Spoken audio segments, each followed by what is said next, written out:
Wanted to welcome everybody to the SciCafe today. Thank you so much for joining us.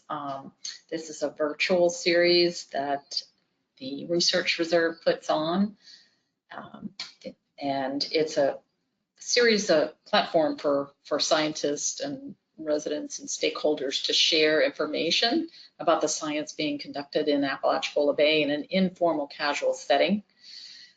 So today, we have with us the students of the Forgotten Coast Conservation Corps, and we have many projects with the Conservation Corps, but this one specifically is an aquaculture program that we've been doing over the last 9 months, and we expect it to go into the fall.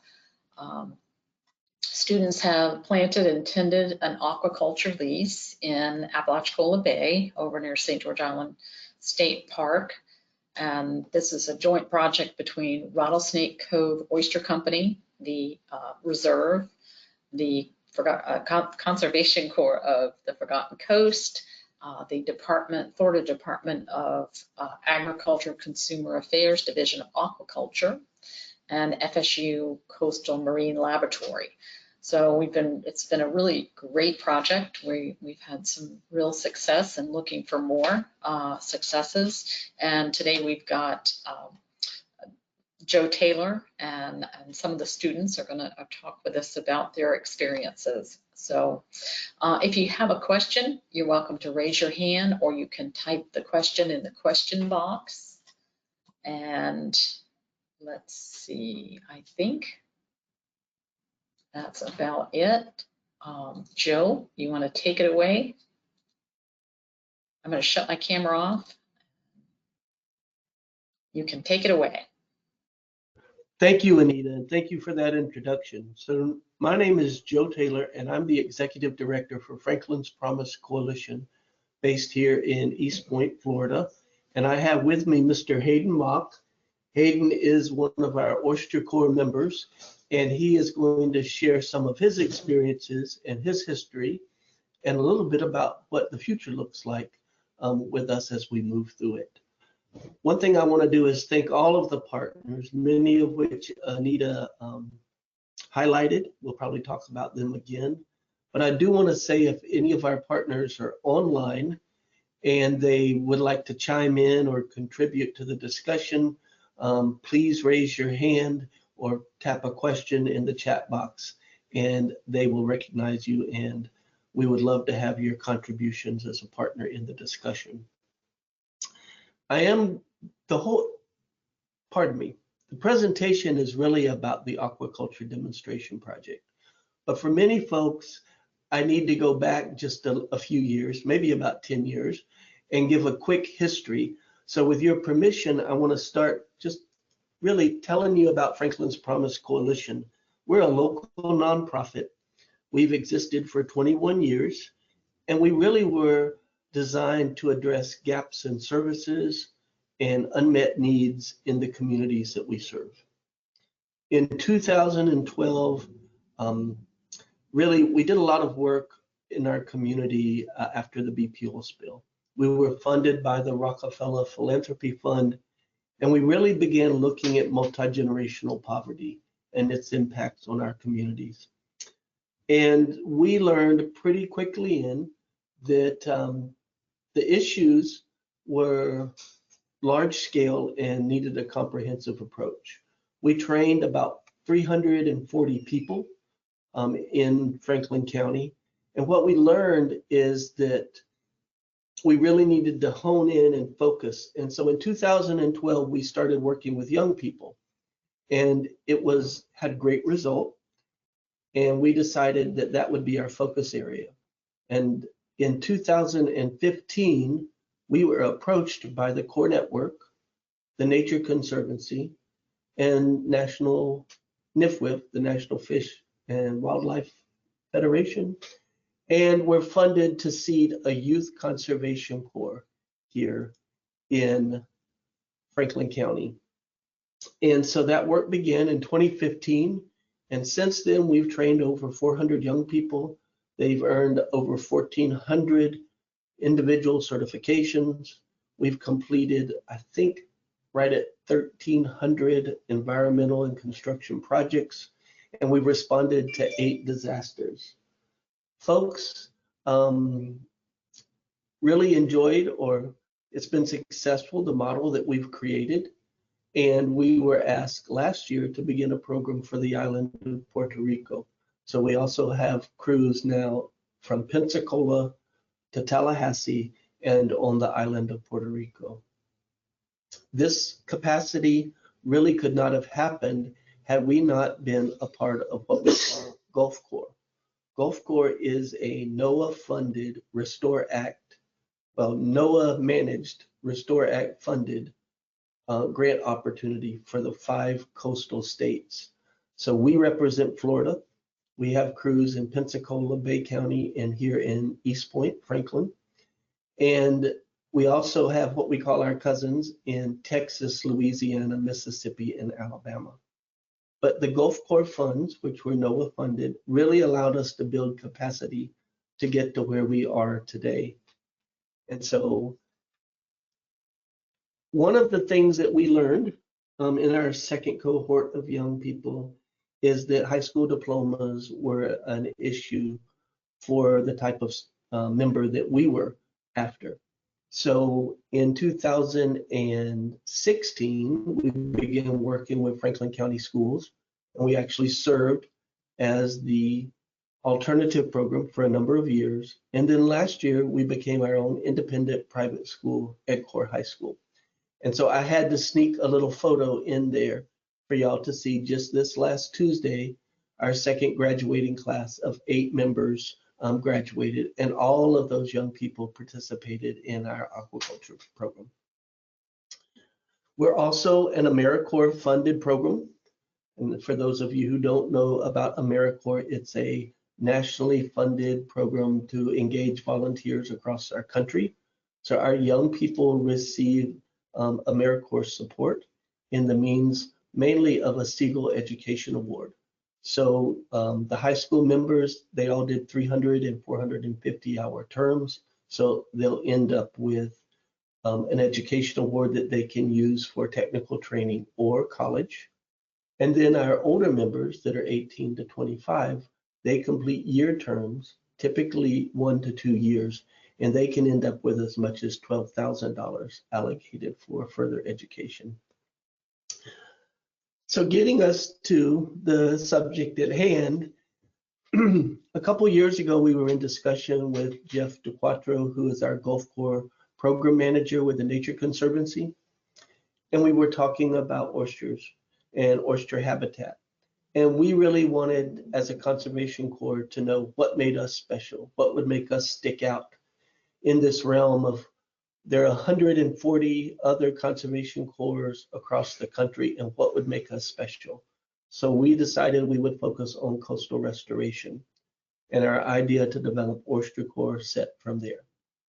So Oyster Corps is a training academy, and it's focused on 3 areas: habitat restoration, strengthening coastal resilience, and economic diversification through aquaculture. And so those 3 areas are where we focus with Oyster Corps, and today we're going to specifically talk about aquaculture. So partnerships that are in place for Oyster Corps, of course, ourselves, the National Estuarine Research Reserve has been instrumental. The entire staff there from Anita and Kim Miller have been working hard, keeping us with project work for the last 7 years. And those partnerships have extended further. In support of Oyster Corps, the Northwest Florida Water Management District and the Pensacola and Perdido Bay Estuary programs have provided financial support so that Oyster Corps could be expanded, not just here in Franklin, but all the way to Escambia. And we get a lot of support from IFAS and Sea Grant. And we're going to be excited to tell you about our new relationship and what's happening with the FSU Marine Laboratory. We were also supported greatly by the Division of Aquaculture, as Anita said, NOAA's EE Blue grant opportunity, which will highlight of course, Santa Rosa County, St. Andrews Baywatch, the Nature Conservancy, the Core Network, and we're also supported by Duke Energy Foundation. We're very fortunate that this year our program was nominated and received a national award from the Core Network. And I'm hoping that we have strong enough bandwidth that I might share this short video with you guys about the Oyster Corps program. Anita, may I turn it on? Yes, cross your fingers. Seems to be doing well.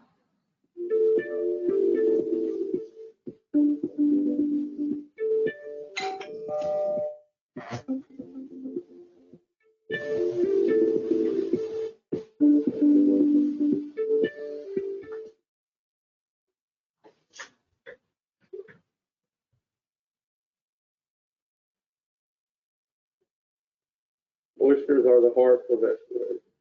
We started the program in April of last year, and we started out with 5 restaurants doing some bucket runs on Tuesdays and Fridays, and it has really came a long way since last April.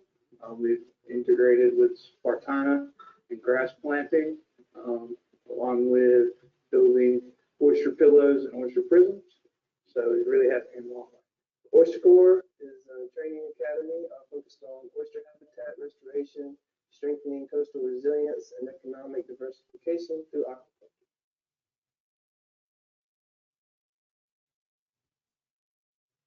Going back to the value of oysters and why they're important, because there is ecological benefit, there is economic benefit, there are cultural benefits. I mean, a lot of folks from this area, because their livelihood, growing up here and working on the water. And since the decline, the area was declared a national fisheries disaster in 2012. We've had to look at other efforts, to help bring this wild population back, and that's where aquaculture came into the picture.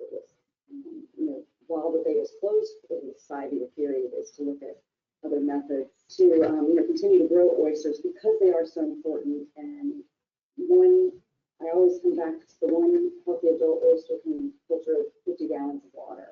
That's so valuable to have them out there. And the aquaculture leases as well. You still have oysters in the habitat. And of course, the wild oysters provide, well, both of them, habitat, food for other species, and keeping our estuaries healthy, because oysters are indicator species. So that helps us know what our water quality is doing and what the health of the estuary system is.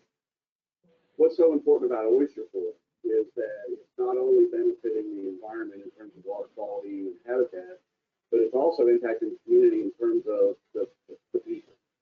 So the Gulf Corps is focused on opportunity youth that may not have a lot of opportunities in their life, and this is a program that allows them to get access to training and real world experience and find out what their passion is, whether it's interviewing people or it's doing restoration efforts. It really, at least in my opinion, it gives a chance they may not have had otherwise. Oyster Corps is a good opportunity for people who come up from rural or less fortunate neighborhoods and communities where there's not a lot of opportunities to succeed in life. And it takes kids and brings them out and teaches them about protecting the environment and saving some of the stuff that we love in our communities. This is just a good session.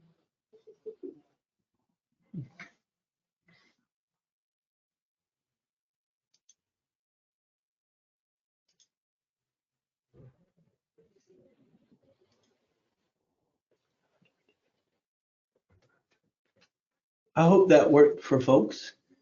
And the other recognition that we have recently is we worked with the Estuarine Research Reserve. We worked with the Department of Agriculture and several other partners in applying for a NOAA EE Blue opportunity, which gave us the aquaculture demonstration project. And so I will just real quick click. I hope this comes up. And so this is a blog where they featured nationally our program. And it talks about what the young folks have done. And so we won't go much further, but we just wanted to share that, the national recognition for the program. So I'll introduce Mr. Hayden Mock, and he'll tell you a little bit about his history and then talk about the demonstration project. And then I want you to share about the internships at the FSU Marine. Yes. Okay? Well, my name's Hayden Mock. I've been with Mr. Joe for about 4.5 years. Did 2.5 years of Ed Corps with him and graduated 2 years ago and went to work for the Corps. And I was with the Conservation Corps for a year, and I just joined the Oyster Corps. And I'm about to be a crew leader, but we partnered with Rattlesnake Cove and went out there and planted 21,000 seeds in the plants with the kids from Oyster Corps, and been going out there and maintaining them, and you got to go and tumble them and swap out the bags into bigger mesh sizes and just taking care of the oysters. And then we got to sample some of them out. And we also taught the kids how to build the oyster cages. And then the FSU Marine Lab, we just finished orientation, and we're pretty much learning the science behind growing oysters and why they die off so soon and why our bay ain't doing good, and teaching us how to grow algae to feed the oysters, and just learning all the science behind growing oysters. So Hayden was instrumental. He actually was he and several other of the Corps members were first trained in how to put the aquaculture cages together, and then they worked with our high school folks and for a big day of assemblage. And then they've been mentoring that group throughout the last 7 months, I believe it is, that we've been growing the cages. So do you want to tell them, you said that we sampled them, but be a little more specific and talk about Estuaries Day and how we did that. Okay, so there was like this festival type thing called Estuary Day, and we just went out there and we set up a booth, and we had a couple different stations. We had a station where you could come and sample some of the oysters that we grew, and then we had a station where we was letting kids come and make oyster pillows, and then we had another one where we was letting kids come and plant Spartina. So tell them what oyster pillows are. Oyster pillows are pretty much chicken wire that we take and we cut into 40-inch pieces and then fold them into the middle so that they're 20 inches wide. And then we clamp them up and close them on one end. And then we fill them with oyster shells and close them up. And the idea is that we'll stack them like bricks. How long? To specification, but typically a reef is 4 by 20. Okay, 4 by 20. And then the oyster prisms, we just started building. You want me to talk about that? Sure. We just started building oyster prisms, and another thing we want to do with FSU Marine Lab is plant spat on the oyster prisms before we put them out and see how that works, to see if we could go ahead and have oysters already on it whenever we put it out there, instead of just hoping that they'll land on our living shorelines. So that's a really interesting development that we began to explore, because when we first were involved in aquaculture, we thought it was going to be mainly to produce oysters for consumption, which I'm sure that's a big part, because that takes pressure off of the wild oyster population. But we began to learn about this potential for the integration of aquaculture and our shoreline restoration projects. So we're going to be working with the Marine Lab. We're going to develop some specialty size oyster prisms, which are made out of concrete and jute, that would fit within their cages and to preset spat on. And we're also going to provide some of our oyster pillows and then raw shell that we've collected in our collection process, and see what if that enhances the success of our living shorelines.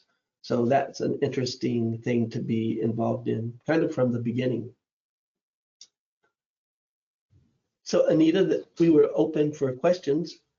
Okay, I just wanted to add, correct me if I'm wrong, Hayden, but didn't you teach all the other students how to build the cages? Yes, ma'am. We had Mr. Todd Bracken come, and he's shown, you see the arrow in the slide pointing to Hayden, but Todd has been over the other cage there. They came with all the raw materials.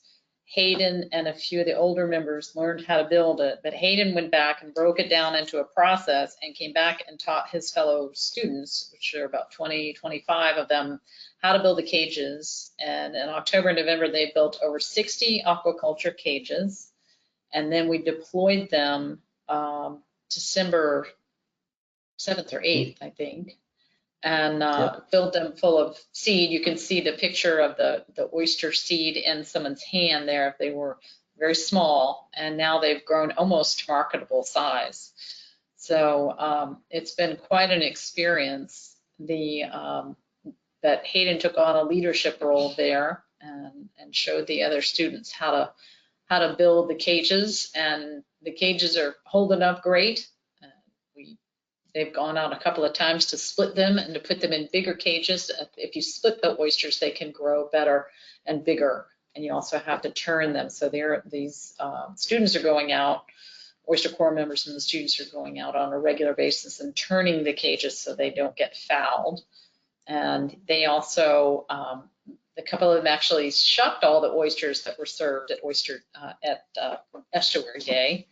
And on the far right-hand side of your screen, that's 4 of us there having some of the oysters, and they were very good. The reason that we decided to pursue this project with our partnership with the Department of Aquaculture, our Division of Aquaculture, was aquaculture has not been seen as a viable thing here for a while for everybody. And the transition to go from wild harvest to aquaculture is very expensive. So working with the younger people, we're trying to show some opportunities there and figure out how we can help some of them be a part of the aquaculture process if they want to farm oysters. So not to replace the natural wild beds, but while the beds are regenerating there, we can't harvest until 2025. But I think Hayden will back me up on the fact that they tasted wonderful, and we had a great day. We can't wait to try them again. So Right. So Anita, a few of our other deliverables, if we want to highlight, is one of our high school participants is actually currently documenting all of the steps that we've been involved with, from assembling the cages all the way to serving the oysters that they've grown. And we will produce a video, or they will produce a video telling the story of their aquaculture project. And then our final deliverable will be at the Florida Seafood Festival, where we will provide samples of their oysters kind of as the final highlight. So we'll have a few samplings then. So we hope folks will plan to attend in November. And so that should be like the grand hurrah of our oyster harvest for this cycle. we also worked on part of the grant to restore the bay, the Apalachicola Bay Systems Initiative process had carved out some funding for interns to work at the hatchery. And these are not traditional FSU student interns.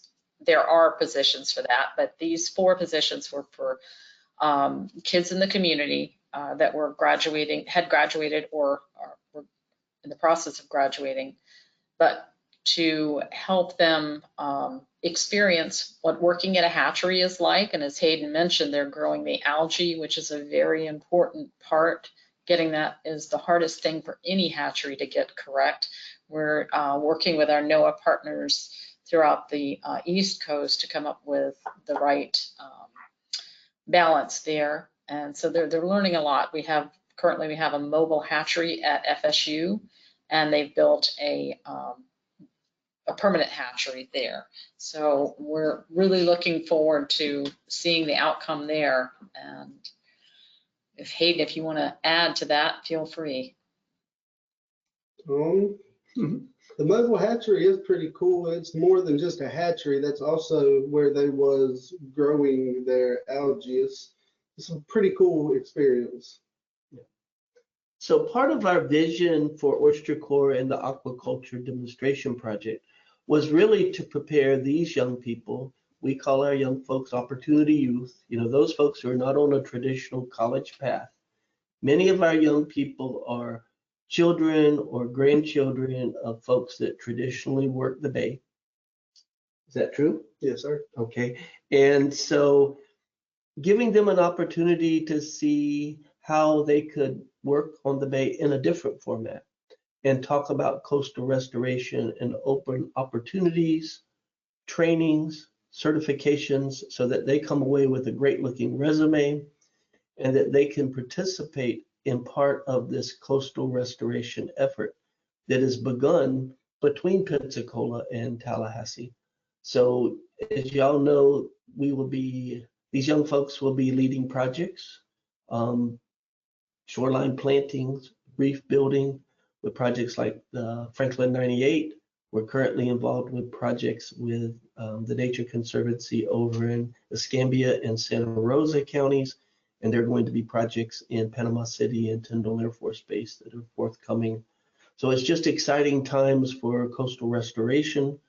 And we want to make sure that young people in our region have a chance to make this a career field and that they can, earn a good living operating on the water in the place that they love, and have a good, solid, sustainable income for the rest of their lives. Yeah, and one of the other projects that we've worked on, that the Research Reserve has worked on with the Corps, is oyster shell recycling. One of the problems we believe is an issue here in Apalachicola Bay is we don't have enough shell being put back into the bay. So we've started a recycling program, which we got funds from the Northwest Florida Water Management District, and the Oyster Corps students and members are going around. We have 5 to 7 restaurants. They're going around weekly, picking up the shells twice a week, washing out the buckets, giving them back to the restaurants. And how many, I think was it 4 tons we had collected? Over 40 tons. 40 tons. So it's a great program. We're going to be looking for more funding to keep that going. There's no sense in putting those shells in the landfill. So that's been something nobody ever had the labor to do, and the Corps members have brought that to the table, and they really are dedicated to it. Mm-hmm. We have a question from Matt Terry. Hayden, how long does it take to build an oyster cage, and how many oysters can they grow? To build it, it probably only takes about 10 minutes. It don't take very long once you know how to do it. Learning it probably took me about 20, 25 minutes. And it just depends on how big the oysters are and how big of the cage you got, because there's different size meshes. And the smaller meshes, you put like oysters probably about this big in it, so you could fit thousands and thousands in there. And then once they start getting bigger and bigger, you probably fit like hundreds, 50, 60 of them in there once they get too big. So explain the process from the little ones and what y'all do when you transfer them. Well, when they start out, we just put them in there and we make sure they're even in the bag, and we set them in the water so that it's not like, we make it where it's even in the bag, where it's not like this in the water and one side of it's sticking up. And And then we go back out there a few weeks later and you take them and you dump them in what they call a tumbler, and they have different size holes in it. So, and it just sits there and it spins. It's a drum that spins with holes in it. And the smaller oysters fall through the holes and the bigger oysters come out the end of it. And then we sort them according to their sizes in different size mesh bags. And then you just repeat the process until they are market size ready. Okay, great. And also, how many times do you have to turn the cages before they become marketable? I haven't made it that far yet. How many times have we've turned them? We've turned them 4 times, maybe 5. I can't. Four. I would estimate if it's at the same pace, by the time we get to the end of the cycle, it would be at least 8 times. Yeah, at least 8 to 10 times.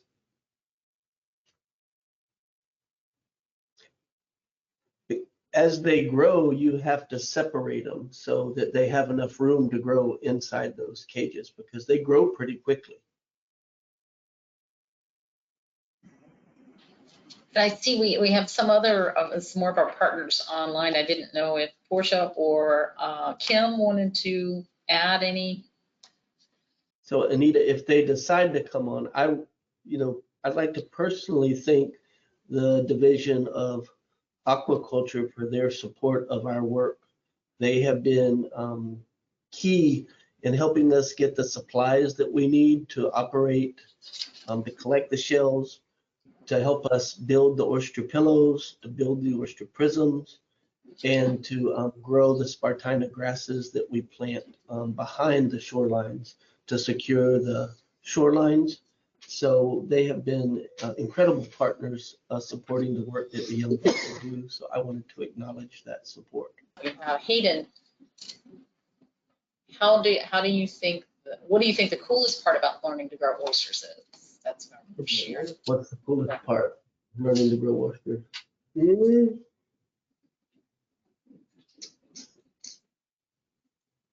Probably learning how to feed them.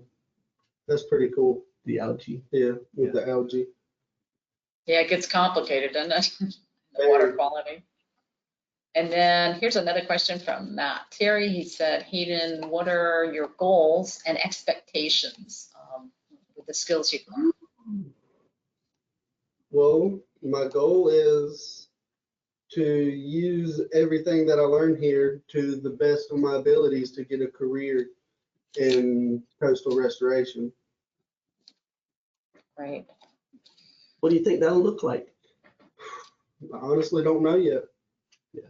So I think that's a great discussion for all of us in this region, is what does that industry look like in the future, and where are those opportunities for young people like Hayden? And that's something we definitely want to explore. We've been having conversations with our partners about future grant opportunities. But one thing we've learned is the resources that we need to do a lot of the work here in the region, they really don't exist locally. Many of the companies that are engaged or contracted to do work come from outside of our region, from South Florida or from over towards New Orleans. And it'd be interesting to have. So he was talking about he's really interested in a career in coastal restoration. And to me, that opened up, this discussion of what the future might look like for coastal restoration in our region up here in the Panhandle. And we were talking about the need for partnerships, the need for future opportunities for young people to be able to potentially develop small businesses where they could work with private landowners to maybe help plan, design, and construct living shorelines. Potentially they could operate a business to grow Spartina and other native plants used for local plantings. Our closest one to purchase commercially is in Tampa, I believe, or that South Florida region. So, those opportunities are something we're really interested to help develop for young folks like Hayden. We're looking to expand Oyster Corps. We're looking to encourage young folks in other parts of the state to use our work as a model and to work with other agencies, much like the ones that we're fortunate to know up here. So we're looking forward to what that future might look like for young folks. And Tim, you should be off mute if you want to chime in. I know we keep, there you are. There I am. Hi, guys. Yeah, I was just going to add, I'm just so proud to be a part of this partnership. It's just brings so much value, what the Conservation Corps and the Oyster Corps, what they're doing for not only our natural communities, but, you know, our human communities. This recycled oyster shell and building these reefs is creating habitat. It's also making our shorelines more resilient. You know, we're bagging this material and putting it out and creating oyster breakwaters. And kudos to you, Hayden. Great job, great work. And it's just a pleasure working with all these young folks. They're great to work with. I get excited to see future collaboration and where it's going to go. Everybody's doing a really great job, and I'm happy to see it getting off the ground. And it is just want them to know how valuable it is what they're doing every day with these programs, and we just appreciate it. And it's been great to be a part of it from the beginning and see how it's grown.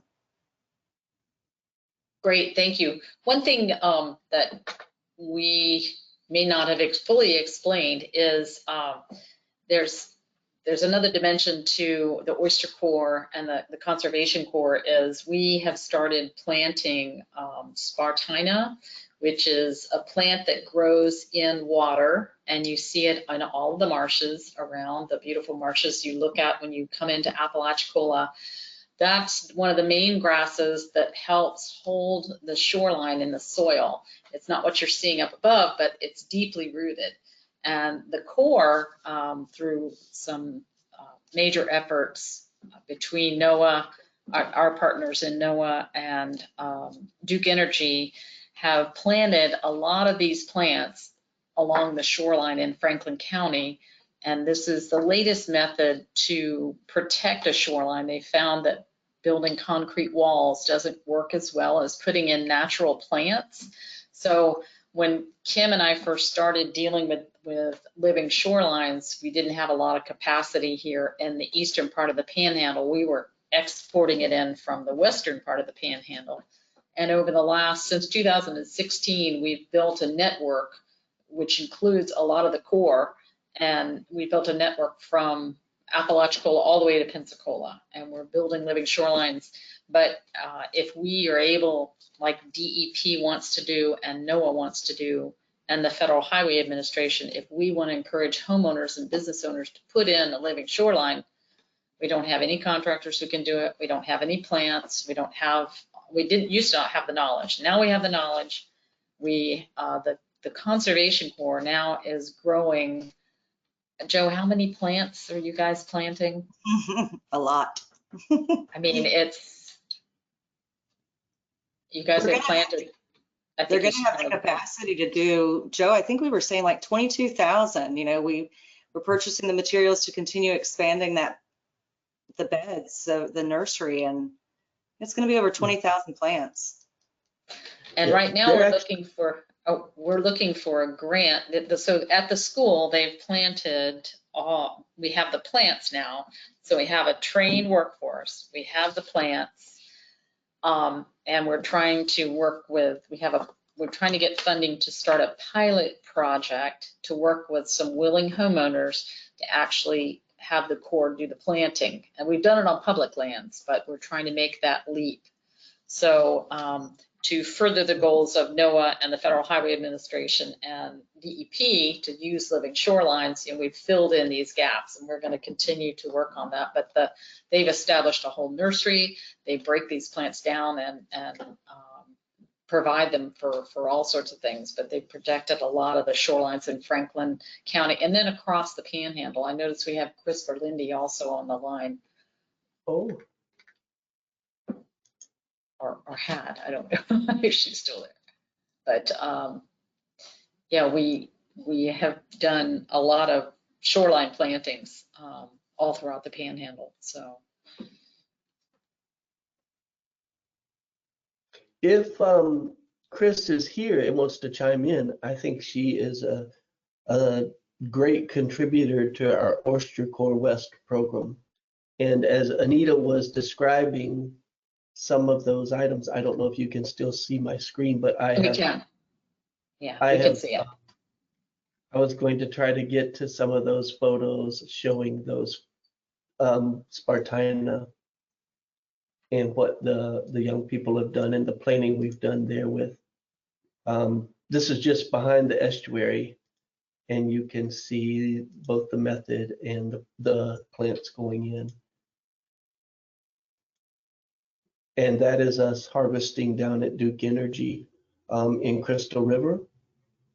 And in fact, next week, we will be heading down on Tuesday to collect Spartina again, and we'll be planting just behind the FSU Marine Laboratory, a project with Katie Concher and FWC.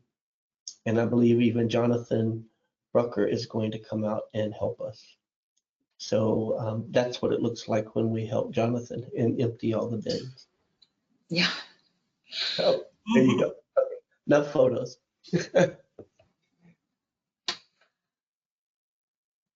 I know Chris is off mute, but I don't hear her. Hey, hey, Anita. Hey, Joe. Chris. Hey, you guys. Yeah, great presentation. Sorry, I joined late. I was thinking I had 3 o'clock Eastern in my head, not 2 o'clock Central. But however it shook out, I'm glad I got to hear everybody. And yeah, our Oyster Corps over here, they've been doing a great job with the shell recycling, you know, and we just did put some plants in the ground about 2 weeks ago at Florida Town Park, and I looked to, you know, to be putting more in the ground at some other locations too. So as always, Joe, Hayden, you guys are doing great work, and Anita, Kim, you guys also, and it's a great partnership. Thanks. Thank you, Chris. We appreciate the time you invest in our young people. Thank you. Okay. I don't see any more questions. Anybody else want to chime in?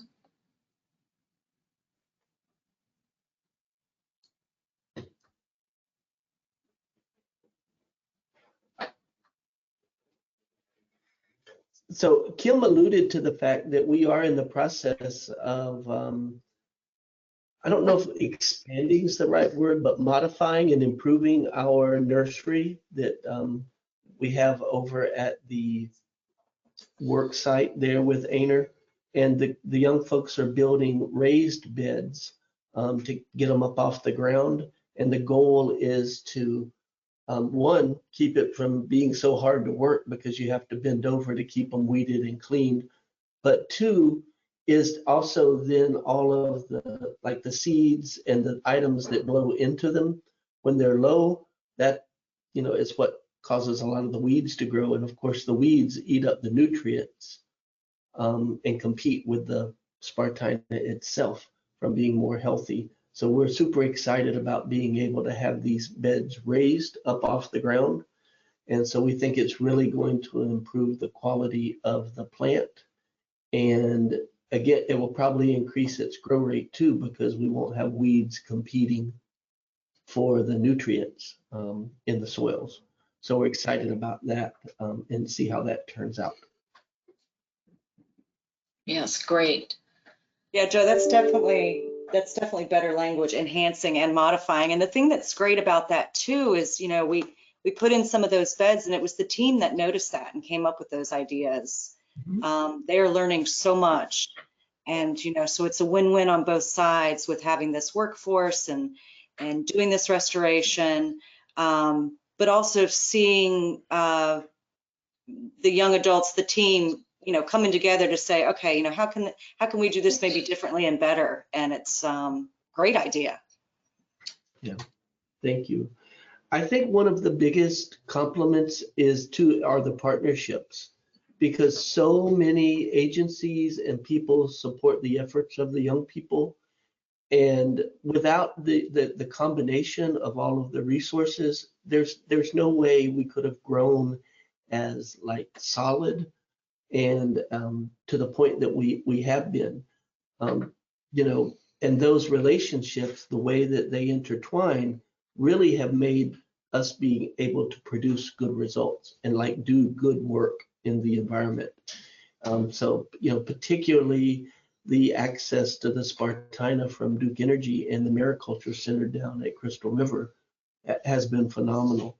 And so for us to have that resource available to us is really allowed us to plant many more plants, if that makes sense.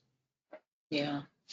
We have a question that's come in too, Joe. It's from Sharon McBreen, and it's, Joe, are you planning to replicate the Oyster Corps program in Puerto Rico, or will it be different? Well, you know, we believe that all of our programs need to respond to the local population. We believe that the model is there, but it may not be oysters. So the input we're getting from the people on the ground in Puerto Rico is mangroves, and the mangrove forests are extremely important. And that's a place that needs to have some time invested in mangrove restoration for their coastal projects. And the other issue that is coming to the surface there is coral reef protection and restoration. So I don't know if it'll be so much focused on oysters. It may be more focused on the things that they prioritize as those communities. So, but if it comes to oysters, we know how to do it. But I think more important is we built a model that can address mangroves as well as it can address oysters or coral reefs. That's great. All right, well, I don't see any other questions. Does anybody have anything else to add? Hayden, do you want to make any closing remarks, or we're putting him on the spot? Oyster Corps is a really great opportunity for young people in the community, and I think that more people need to take this opportunity and take it seriously. Great. Okay. And we just want to express our gratitude to Kim, Anita, all of the staff at AINER, and all of our partners for supporting our programs and the young people across the Panhandle. And yeah, I mean, echo that. Thank you, Joe and Hayden and Conservation Corps and all the hard work, and also to Portia and the Division of Aquaculture and all of her staff. It's been a great working partnership. I can't wait to see where it goes in the future. I don't intend to let this aquaculture project languish. We hope, we don't know where we're going with it yet, but we hope for great things. So I want to thank everybody for joining us. Our next talk will be June 23rd, SciCafe, and we'll post it on our website. And there'll also be a recording of this talk in case you want to share it with anyone. I wanted to thank Kennedy and Alicia. Alicia, you want to come on camera just for a minute? Thank you, Alicia, for helping us produce the meeting. And thank you all for joining us for the SciCafe. And we will see you next meeting. So thank you all. Thanks. Really appreciate everything you guys do. Great. Thank you.